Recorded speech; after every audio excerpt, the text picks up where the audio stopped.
Hello everyone. आज इस video में पढ़ेंगे गांधी जी के शैक्षिक विचार, educational ideas of Gandhi ji. तो गांधी जी का जो बेसिकली आइडिया था वो नई तालीम के रूप में हमारे सामने आया, क्योंकि आप जानते हैं कि उससे पहले ब्रिटिश शासन था और शिक्षा व्यवस्था जो है वो पूरी तरह उन्हीं के हाथों में थी। और बहुत ज़्यादा हम कह सकते हैं कि स्पॉइल हो गई थी, क्योंकि ना तो हमारी संस्कृति को कोई बढ़ावा दिया जा रहा था, हमारी भाषाओं को कोई ध्यान नहीं दिया जा रहा था। हमारी भाषाओं पे भाषा की वजह से बहुत सारे लोग ऐसे तो जो पिछड़ भी रहते हैं ना, जो शिक्षा ग्रहण नहीं कर पा रहे थे। तो ऐसे में ये ज़रूरत महसूस की गई कि किसी ना किसी तरह हम शिक्षा में कुछ रिफॉर्म लाए, है ना, कुछ नयापन लाए। तो अगर आप ध्यान देंगे तो ये आप कंटेम्प्रेरी वाला जो पूरा पेपर है, जो सिलेबस है, इसके अंदर हम देखें अगर तो जो पहले हमने ब्रिटिश शासन काल में जो शिक्षा थी, पारंपरिक शिक्षा, फिर ब्रिटिश काल की शिक्षा और फिर नई शिक्षा का प्रारंभ कैसे हुआ।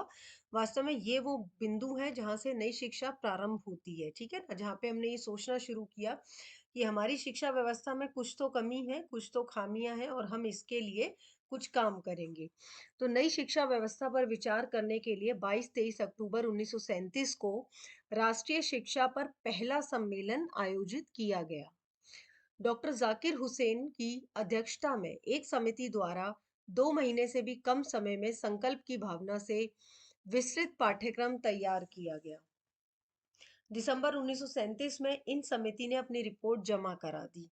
तो एक समिति बनाई गई। एक तो पहले राष्ट्रीय शिक्षा पर सम्मेलन हुआ, उसके बाद समिति बनी जिसमें ये कहा गया कि ये समिति एक विस्तृत पाठ्यक्रम तैयार करेगी कि हमारी शिक्षा व्यवस्था किस तरह की होनी चाहिए, ठीक है।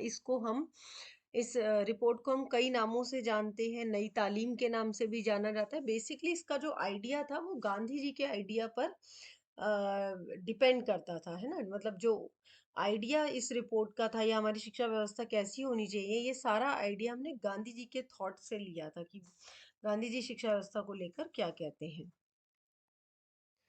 तो नई तालीम में जो मुख्य सिफारिशें थी वो ये थी।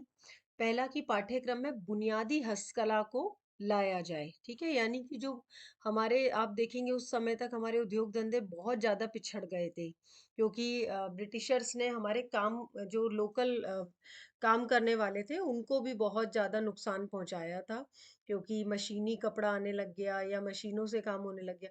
तो ऐसे में बुनियादी हस्तकला की बहुत ज़रूरत थी, तो इसमें वही सिफारिश की गई कि हम पाठ्यक्रम में उसको शामिल करें, बच्चे उसको सीखें और आगे इसको रिवाइव भी करें और अपने लिए भी ये अच्छा होगा, उनके अपने लिए भी अच्छा होगा। उसके बाद वो कहते हैं सेवा के माध्यम से विद्यालय के आसपास बसे समुदाय के संपर्क में आने के तरीकों को विकसित करें। यानी कि कुछ ऐसा सिखाया जाए बच्चों को कि विद्यालय के आसपास जो भी समुदाय है जिनको मदद की जरूरत है तो उनकी सेवा की जाए, है ना। कम्युनिटी वर्क का कॉन्सेप्ट वहीं से ये इस रिपोर्ट में सिफारिश की गई कि अगर कोई भी आसपास ऐसा एरिया है जहाँ पर सेवा की जरूरत है, कहीं पे कोई महामारी उस समय फैला करती थी, या कई बार जहाँ के लोगों को शिक्षा की ज़रूरत है, छोटे बच्चों को ज़रूरत है, तो सेवा का जो ये जज्बा है ये बच्चों को सिखाया जाएगा। दूसरी से 7वीं कक्षा तक हिंदी में शिक्षा दी जाए और 8वीं से अंग्रेजी का प्रारंभ किया जाए, ठीक है। तो हिंदी भाषा के बहुत समर्थक थे गांधी जी। तो वो दूसरी से 7वीं तक की शिक्षा हिंदी में देने की बात करते हैं और 8वीं से अंग्रेजी की। उसके बाद विद्यालय शिक्षा के शुरुआती 7 वर्ष तक मुफ्त और अनिवार्य रूप से राष्ट्रीय व्यापी शैक्षिक प्रणाली। यानी कि ये भी एक सिफारिश की गई कि 7 वर्ष तक, शुरुआती जो 7 वर्ष हैं बच्चे के, मुफ्त और अनिवार्य शिक्षा दी जाए। लेकिन आप देखिए कि 2009 तक हम इस कानून को ला पाए, है ना, कि 14 वर्ष तक के बच्चों को मुफ्त और अनिवार्य शिक्षा देंगे। तो काफी लंबा समय लगा, सिफारिश 1937 में ही हमारे सामने थी। 1937 में वर्धा में महात्मा गांधी द्वारा प्रस्तावित नई तालीम में छात्रों को निःशुल्क अनिवार्य शिक्षा और कौशल प्रशिक्षण के अलावा मातृभाषा को शिक्षा का माध्यम बनाने पर जोर दिया। जो अभी हम ये सारे पॉइंट देख चुके हैं कि अनिवार्य शिक्षा दी जाए, निःशुल्क और अनिवार्य शिक्षा दी जाए, कौशल प्रशिक्षण दिए जाए, और मतलब कोई भी स्किल सिखाया जाए बच्चों को, और मातृभाषा में शिक्षा दी जाए। नई तालीम को बुनियादी शिक्षण के नाम से भी जाना जाता है। कई बार हम इसे वर्धा समिति की रिपोर्ट, जो अभी हमने देखा है जाकिर हुसैन कमेटी की रिपोर्ट भी कहते हैं। हम वर्धा समिति की भी रिपोर्ट भी कहते हैं, क्योंकि ये वर्धा में हुआ था सम्मेलन, तो वर्धा समिति की रिपोर्ट भी हम कह देते हैं। कई नामों से इसको जाना जाता है। गांधी जी का मानना था कि ऐसी शिक्षा गाँव को आत्मनिर्भर बनाएगी, क्योंकि ये पता था कि हमारी ज्यादातर आबादी गाँव वाली है ना? ज्यादातर लोग गाँव में रहते हैं, तो गाँव को आत्मनिर्भर बनाना बड़ा जरूरी था। इसलिए बुनियादी कौशल पर ध्यान दिया गया कि जो बेसिक स्किल है वो सिखाए जाए लोगों को। उसके बाद नई तालीम का उद्देश्य व्यक्तिगत विकास और सामाजिक विकास, दोनों तरह के विकास, व्यक्ति का विकास हो, क्योंकि जब खुद हुनर सीखेंगे, कौशल खुद सीखेंगे तो व्यक्ति का विकास होगा, साथ साथ पूरे समाज का विकास होगा, क्योंकि एक आर्थिक रूप से सक्षम व्यक्ति होगा तो वो पूरे समाज का विकास करेगा। और हमारे उद्योग धंधे अगर बढ़ेंगे, हमारे देश में अगर उद्योग धंधों का विकास होगा तो उससे हमारे पूरे समाज का विकास होगा। स्थानीय रूप से सुलभ प्रौद्योगिकी के साथ कार्य केंद्रित शिक्षा का दृष्टिकोण बुनियादी था। तो बेसिकली बुनियादी का मतलब ये था कि जो भी स्थानीय रूप से हमें टेक्नोलॉजी, जो भी हमें सुलभ होती है, जो भी इजी टेक्नोलॉजी हमारे पास है, उसके साथ साथ उस टेक्नोलॉजी को यूज करते हुए हम कार्य केंद्रित शिक्षा अपनाएं, यानी कि बच्चों से काम भी, उनको काम भी सिखाया जाए और साथ साथ शिक्षा भी दी जाए। इस तरह का दृष्टिकोण गांधी जी रखते थे। ठीक है, तो ये बुनियादी का मतलब, जब आप बुनियादी शब्द सुनेंगे तो उसका मतलब मुख्यतः ये है, हस्त कौशल शिक्षा पर बहुत फोकस किया गांधी जी ने। और अगर आप आज के समय में इसको देखेंगे, अगर प्रश्न आता है आज के समय में कैसे ये आप इसको देखते हैं, तो आप देखिए आज के समय में अगर इस तरह की शिक्षा प्रणाली को लाया जाए तो ये बहुत उपयोगी होगी, क्योंकि जिस तरह से बेरोजगारी है, या फिर जिस तरह से हमारे शिक्षा व्यवस्था में व्यवसायिक शिक्षा की कमी है, तो उसमें ये वाली शिक्षा आना, जिसमें पाठ्यक्रम में हम कोई कौशल जोड़ें और कर भी रहे हैं, आप देखिए कहीं ना कहीं स्किल एजुकेशन आ भी रही है थोड़ी थोड़ी, तो ये कहीं ना कहीं हमारे शैक्षिक विकास के लिए, हमारे खुद के व्यक्तिगत विकास के लिए और हमारे सामाजिक विकास के लिए आवश्यक है। अब नई तालीम मुख्यतः 4 सिद्धांतों पर आधारित थी।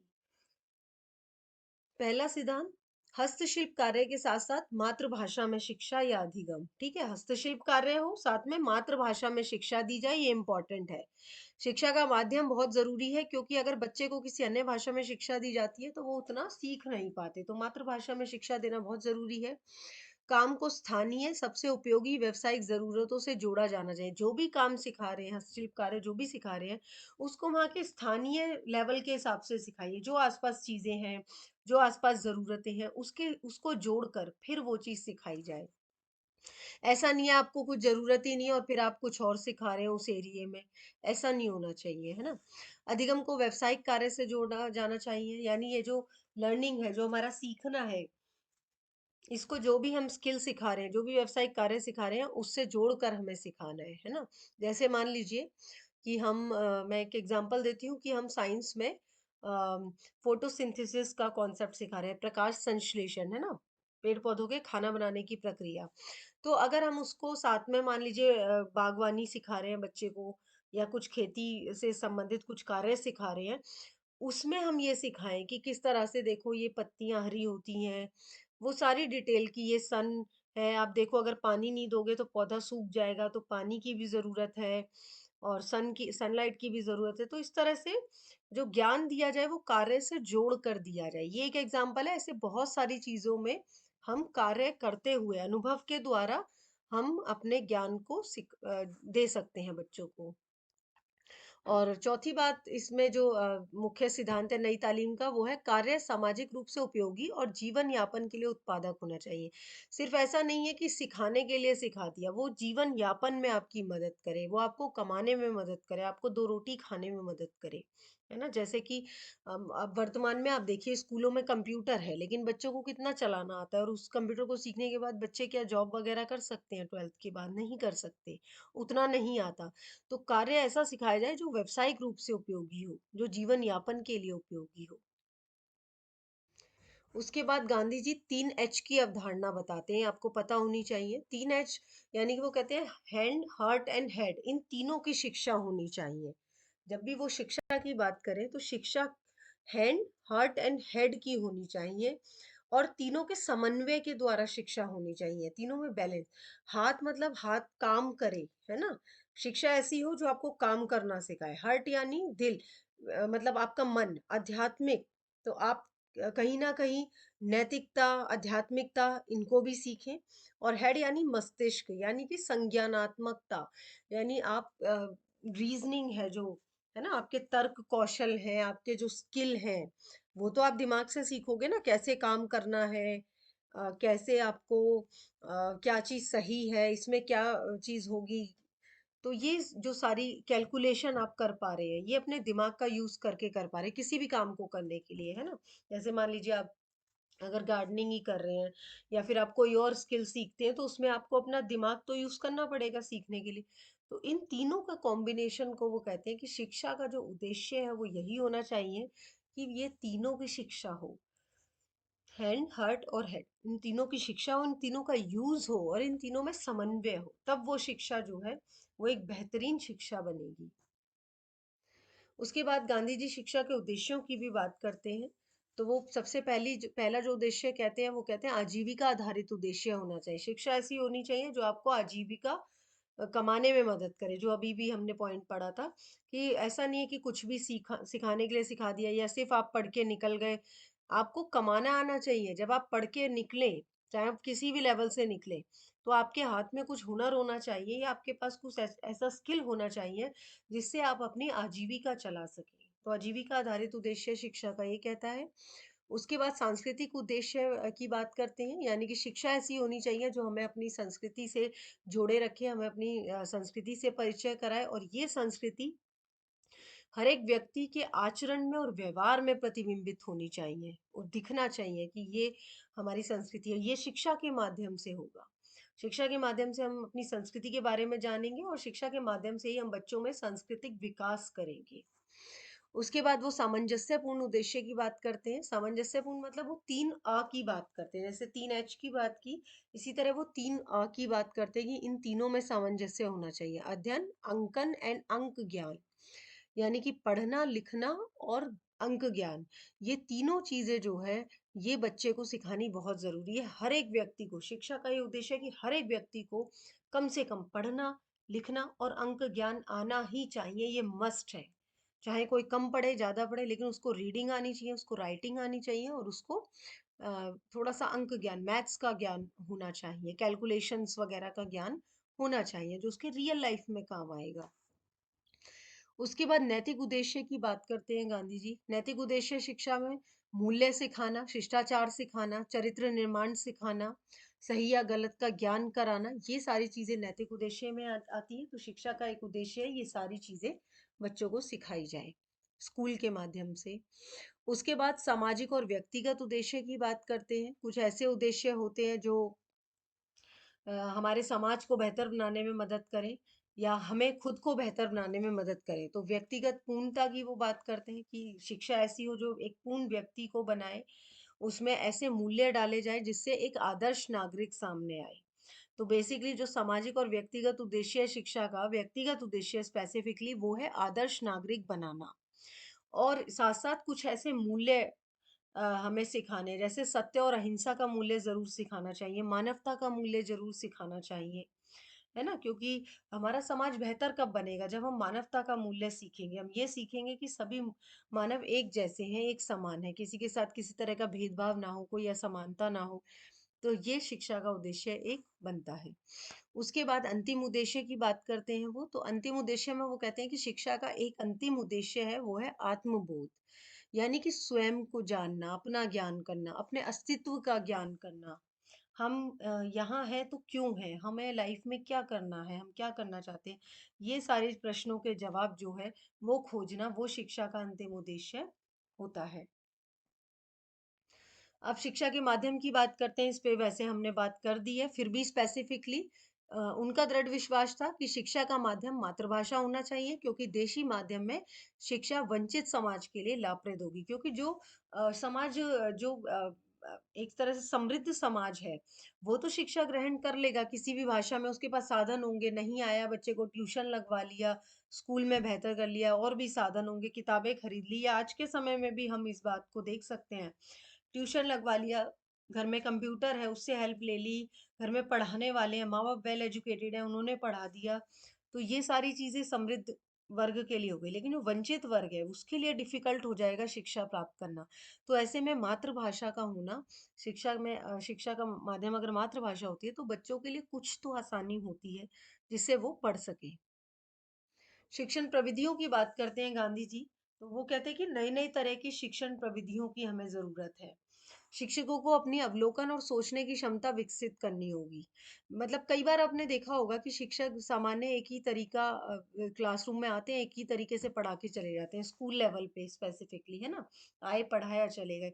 लेकिन शिक्षकों को सोचने की जरूरत है कि अब मैं ये टॉपिक पढ़ाने जा रहा हूँ या जा रही हूँ तो मैं ये किस तरीके से पढ़ाऊँ, अपनी क्लास में क्या नया करूँ, कैसे शुरू करूँ, कैसे खत्म करूँ, कौन कौन से सवाल पूछे जाने चाहिए, बच्चों से कौन से सवाल पूछे। तो ये सारी चीजें शिक्षक को सोचने की जरूरत है। नई नई प्रविधियां तभी वो विकसित कर पाएगा, है ना?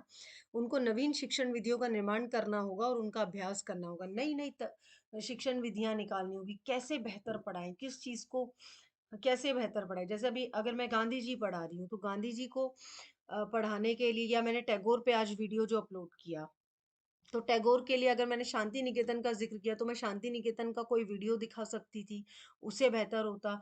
या गांधी जी के लिए मैं वर्धा की जो ओरिजिनल रिपोर्ट है वो आप लोगों को के साथ डिस्कस कर सकती हूँ, वो आपको पहले भेज दूं और फिर मैं कहूँ कि इसको पढ़ के आओ, क्लास में डिस्कस करेंगे।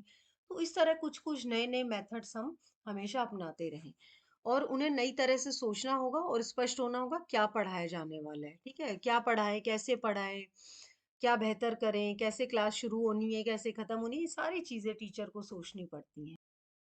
पाठ्यक्रम की बात करते हैं तो पाठ्यक्रम हम पहले भी देख चुके हैं कि शिल्प कला युक्त शिक्षा के रूप में नई तालीम की कल्पना की है। तो पाठ्यक्रम बेसिकली वो कहते हैं कि जो भी शिक्षा देनी है उसके साथ शिल्प कला या हस्तकला उसको साथ में जोड़ दीजिए। पाठ्यक्रम इस प्रकार का हो जो बच्चों को जीवन के लिए तैयार करे। ऐसा नहीं है बस पढ़ लिए लिख लिए उसके बाद कोई फायदा नहीं हो रहा उस शिक्षा का। ऐसी शिक्षा हो जो बच्चों के जीवन के काम आए, उनको आजीविका कमाने में हेल्प करे। शिल्प कला को शामिल किया जाए, समस्त विषयों को काम के संदर्भ में पढ़ाया जाए। जो मैंने आपको एग्जांपल दिया था फोटोसिंथेसिस वाला, कि अगर आपको कोई कॉन्सेप्ट सिखाना है तो वो भी कि कुछ काम करवाइए, कुछ काम के माध्यम से। आपने देखा होगा आजकल तो बहुत ऐसे यूट्यूब चैनल भी हैं साइंस वगैरह के जो एक्सपेरिमेंट कराते हैं और फिर साइंस पढ़ाते हैं। तो वो कहीं ना कहीं गांधी जी ने ये इसी कॉन्सेप्ट की बात की थी। उसके बाद ज्ञान और काम को वो एक ही मानते थे कि ज्ञान और काम एक सिक्के के दो पहलू हैं। तो अगर ज्ञान देना है तो काम कराइए, काम के माध्यम से ज्ञान दीजिए। कार्य और शिक्षा जब इन दोनों का समन्वय होगा तो बुद्धि का विकास होगा। ठीक है। उसके बाद शिक्षक की भूमिका की बात करते हैं तो कहीं ना कहीं गांधी जी भी टैगोर की तरह ही शिक्षक को आदर्श मानते हैं। और वो ये कहते हैं कि शिक्षक की भूमिका एक आदर्श भूमिका होनी चाहिए, क्योंकि बच्चे अपने शिक्षक को फॉलो करते हैं, उसका अनुकरण करते हैं। तो शिक्षक को स्वयं में चरित्रवान होना चाहिए, नैतिकता का पालन करने वाला होना चाहिए। शिक्षक छात्रों के लिए आदर्श है। शिक्षक को अपने कर्तव्य, विद्यार्थियों और ईश्वर के प्रति समर्पित रहना चाहिए। ठीक है। कोई भी मतलब उसको ये हमेशा सोचना चाहिए कि मेरे छात्र हैं, मैं इनके लिए क्या कर सकता हूँ, मैं किस तरह से इनकी मदद करूँ, कैसे मैं इनको बेहतर शिक्षा दूँ। ये सारी चीजें शिक्षक को सोचनी चाहिए। शिक्षकों को माँ की भूमिका निभानी पड़ती है, चाहे मेल हो चाहे फीमेल हो। पर शिक्षक, जैसे एक माँ अपने बच्चे को पैम्पर करती है और उसका ध्यान रखती है, उसको सही गलत सिखाती है, उसके लिए सब कुछ करती है, ऐसे ही शिक्षक को भी ये सारी भूमिकाएं अदा करनी पड़ती है। और वो कहते हैं कि सिर्फ करियर बनाना और सामाजिक प्रतिष्ठा हासिल करना ही शिक्षा नहीं है, बल्कि शिक्षा व्यक्ति के निर्माण में आवश्यक भूमिका निभाती है। तो शिक्षा बेसिकली व्यक्ति का निर्माण करना, एक पूर्ण व्यक्ति, ठीक है, वो शिक्षा है। सिर्फ आपने करियर बना लिया, आप बहुत पैसा कमा रहे हैं, आपके पास सामाजिक प्रतिष्ठा है, लोग आपका सम्मान करते हैं, सिर्फ वो शिक्षा नहीं है। शिक्षा आपको एक कंप्लीट मानव बनाती है, एक इंसान जो जिनमें मानवीय मूल्य हो, नैतिकता हो, सही गलत की परख करने की समझ हो, जिसमें मस्तिष्क हो, कार्य करने की क्षमता हो। तो ये सारी चीजें होनी चाहिए। तो ये आपका गांधी जी का शैक्षिक दर्शन। वीडियो अच्छा लगा लाइक कीजिए, शेयर कीजिए, सब्सक्राइब जरूर कीजिए चैनल को। और एग्जाम अच्छा जाए इसके लिए all the best. Thank you so much.